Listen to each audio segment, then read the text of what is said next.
if we're going to draw this well throughout the whole league, then of course we're going to 5-0. Hello and welcome, guys. We are here for the newest league of the channel as of today, and we are playing some Moniz style Amulet Titan. This particular list is actually from a 5-0 dump on the 19th of February. Moniz was able to 5-0 with this list, and it was the suggestion of a particular user, G3R6, on the YouTube channel here that we play some Moniz-style Karn Amulet. My understanding right now is that the Titan Talks podcast guys are pretty down on Karn the Great Creator as of right now, since the meta is so hostile, very aggressive, and Karn tends to do a little weakly against these aggressive, down-to-the-ground strategies, and usually that's why Karn is not played. It's going to be very good in the control matchups and against opposing mid-range decks, that kind of thing. But against the Shadow and Prowess players of the world, Karn's not really looking its finest. That said, there are a number of interesting things going on in this list, and the first I want to mention is the 3 copies of Dryad of the Elysian Grove. This is a Yusa special. The only person I know of to play 3 Dryads is Yusa, and I know more recently his lists have included 4 Dryads. But the thought process here is that the Azusa is far more valuable than the 4th Dryad, and that is the change, is the 1 Azusa over the 4th Dryad. Personally, I don't mind playing as many as 4 Dryads and 2 or even 3 Azusas, because I can go crazy sometimes. But if you were to only play 4, the idea would be to play 3 Dryads and 1 Azusa, seeing as Azusa is more capable of powering out early Titans and Karns. And so we do have 1 Azusa here and no 4th Dryad. Some other interesting things that Yusa has chosen to do with this particular list are to place these 3 lands in the sideboard. Bog and Ghost Quarter in the sideboard is something that I was first familiar with from the user Punt Then Wine. Punt Then Wine, whenever he plays the Amulet, my understanding is that he likes to have these Silver Bullet lands in the sideboard. Bog against the Dredge opponents, Ghost Quarter against the Mono Green Tron opponents, mainly Eldrazi Tron as well, just those big mana decks. And then the second Valakut here is a sideboard inclusion from Moniz, because Moniz doesn't usually play more than 1 copy of Valakut in his 75, and he wanted to fit a second Valakut, and the sideboard is where it resides. We'll see how that tends to go. I am not really sure when it is correct to board in the second Valakut. I could easily see myself cutting a suboptimal land like a Cavern or something in the grindier matchups that aren't counterspell based to bring in Valakut. So I could definitely see it doing some slight pivots like that. We do have the Colony Garden in the main and the Radiant Fountain as well. Very interesting choices which to include in the main board versus which to include in the sideboard. So we'll see how that tends to fare. Another interesting thing to note is that we are on the Boros Garrison, Slayer Stronghold, Sunhome Fortress of the Legion Amulet list. No Hanweir battlements here, and that's because this list is not built to optimize a Dryad, as you can tell by the fact that we're only playing 3, but instead to make our Titans as good as possible, while also giving us some Karns to do some additional things if we're not casting Primeval Titan, that is. We see 4 copies of Explorer to enable a turn 3 Karn without an Amulet. Lots of interesting stuff going on here. And again, thank you to G3R6 for suggesting this list. And yeah, today we're going to be playing some Yusa Moniz Amulet, so let's see how we can do with this list. I'll see you guys in the very first game. Alright, let's jump on in here. See if we can resolve a turn 2 Karn the Great Creator. Turn 1 Amulet, turn 2 Bounce Land, Grazer, Bounce Land again, Karn. Let's go. It's just too easy. Well, we do have a double Amulet draw. This is not a turn 2, but it is very potentially a turn 3 Titan. Definitely keeping this. Actually, no. Breeding Pool enters untapped. I thought this was a Simic-Growth Chamber. Maybe this hand's actually a little loose. Whatever. Playing against Spiral Bluff Canal. So either Storm or Blue-Red Prowess, and no 1-drop makes me lean more towards Storm here. We're still just slamming turn 1 Amulet, regardless of what our opponent is on. Hopefully we can top deck a Bounce Land. That would be pretty nice. There we go. Ask and you shall receive. It really is that easy. This is what it looks like to be a pro Amulet player. You just say what you need and then spike it right off the top. That's how you know I'm a pro. Sprite Dragon. So it is Blue-Red Prowess. Very interesting. we are playing Sky Sovereign in the sideboard, so that's exciting. I wonder if we can manage to play Karn and Sky Sovereign this turn. So we play Amulet, play... Oh, wait. We don't have green to play Grazer if we play Amulet off the bat. We can use Garrison, make 2 mana floating green. I guess we can just play Karn and uptick it here and not really overcomplicate things. What else? What else? We can play Garenbrig, play Amulet, Grazer, Garrison, and get Karn into play with a blocker. Seems like it's going to be the best play. Sure. That way we have something to protect our Karn. If this was a green bounce land, we'd have tons of things to potentially do this turn.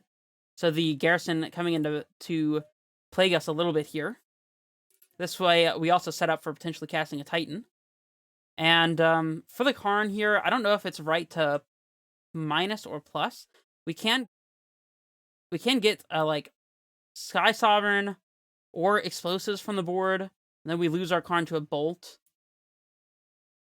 We can just plus, and then minus for Sky Sovereign a turn from now, or Ballista even maybe. Just leave our minus for the next turn.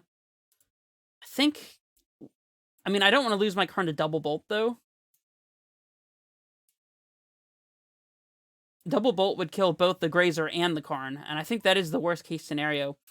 I guess if they have double bolt exactly, then I am going to want probably explosives. Yeah, I'm going to minus for explosives here. Alright, and we'll pass it back. Luckily for us, they had Sprite Dragon and not Stormwing Entity.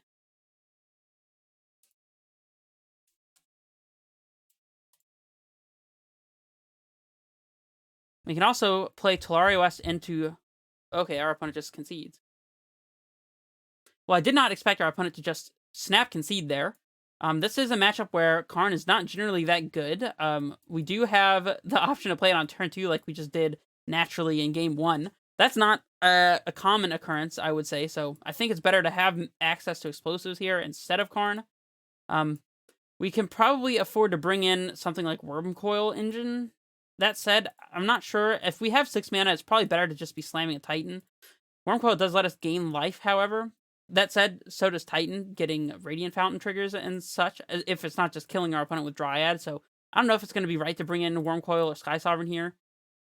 Probably not. I don't really see a reason to. Rex Sage could be good if our opponent has exactly Blood Moon, but usually Blue-Red doesn't play it from my experience, so I'm not really inclined to bring in the Sage or the Force here. Yeah, so that's pretty straightforward sideboarding.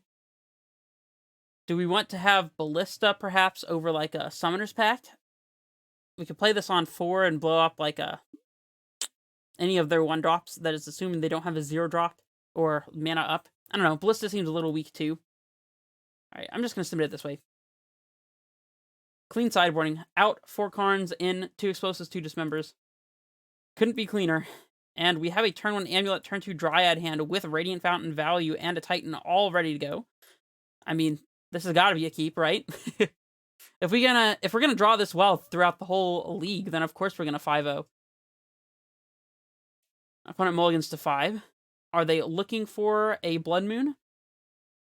Coming up soon in this episode of Red Face Menace versus Free Falling. The second Amulet. Man. I think that might be a good draw. It's a little unclear, but it's probably a good one.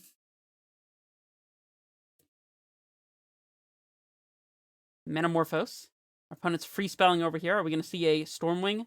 This upcoming turn, we can play second Amulet, bounce land, float 1, Dryad, bounce land again up to 5, Dryad, floating 2, bounce land again, Titan. So we're going to get Titan into play with double Amulet this upcoming turn and just kill our opponent pretty much. So that seems pretty good. I don't know. What do you think? Does that seem pretty good to you? Forest. All right. Amulet.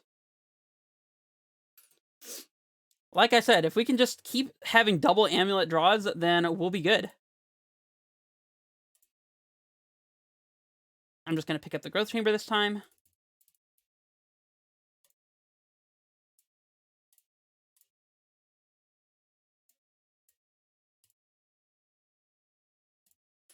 think I'm going to go ahead and pick up the Radiant Fountain and then leave our green source in play here.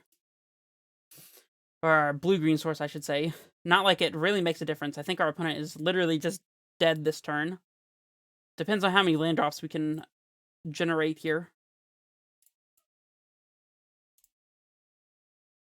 We'll Summoner's Pact. Get a Titan. Cast said Titan. We'll always yield. So, if we were to double haste and double strike, then our opponent would be forced to block with Stormwing, and that seems better than getting any extra, like, Radiant Fountain. Actually, Radiant Fountain's in our hand anyway, so any extra, like, triggers from a Radiant Fountain. We just have to make sure that we're not going to die to our own Pact trigger, which I think shouldn't be too difficult, so I'm just going to go for the double haste here, and the Sun Home, probably. Our opponent says in the chat, well, this will be the second time I lose to this exact sequence today. First time they had 3 amulets, though. Ugh. Sorry, opponent. Hate to do it to you. But it did have to be done.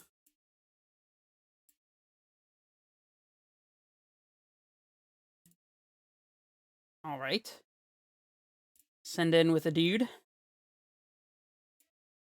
We will Vesuva and Sunhome here.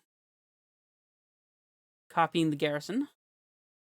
And we are fine as far as paying for Summoner's Pact, since we do have double Dryad out to float green, so... yeah, we should be good here, as long as we make sure we can use our Simic Growth Chamber for 2 mana here. And our opponent concedes the match. Well, I cannot blame them, of course. They did technically have a turn of survival here. And if they had land Blood Moon exactly, then we would actually be dead here. But I think it's probably worth it to get our opponent Stormwing out of play. So, regardless, feel bad for our opponent for losing to the Amulet Nut Draws. But let's be honest. I'm glad I'm the one with the Amulet Nut Draw, and my opponent is the one on the receiving end. So, anyways, I mean, yeah, sure. If we're going to draw like that the whole league, then this list is obviously broken, and yeah, everybody play it. But for real, we did see Karn minusing for explosives earlier. I think our opponent was on a little bit of an early concession, but who can say? Yeah, let me know what you think, and I will see you guys for the next match. This is Red Face Menace, signing off.